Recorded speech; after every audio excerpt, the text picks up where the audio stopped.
Identify অবস্থান অনুসারে বাংলাদেশের টারশিয়ারি পাহাড়কে কত ভাগে ভাগ করা হয়?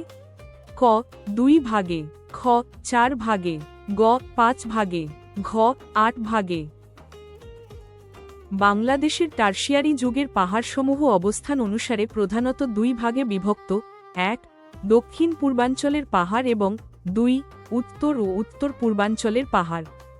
দক্ষিণ পূর্বাঞ্চলের পাহাড় মূলত চট্টগ্রাম, পার্বত্য চট্টগ্রাম ও কক্সবাজার অঞ্চলে বিস্তৃত।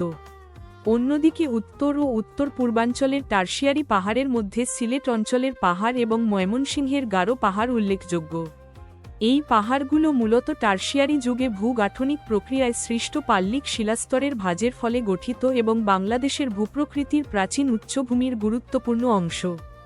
মনে রাখুন, টারশিয়ারি পাহাড় 2 ভাগ, দক্ষিণ পূর্বাঞ্চল প্লাস উত্তর ও উত্তর পূর্বাঞ্চল। বাংলাদেশের টারশিয়ারি পাহাড়গুলো অবস্থান অনুসারে প্রধানত 2 ভাগে বিভক্ত, পূর্বাঞ্চলের পাহাড় এবং উত্তর পূর্বাঞ্চলের পাহাড়। তাই সঠিক উত্তর হল ক 2 ভাগে।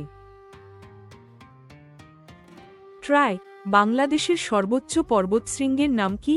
ক কেওক্রাডং, খ তাজিংডং, গ মোদকটং, ঘ চিম্বুক পাহাড়।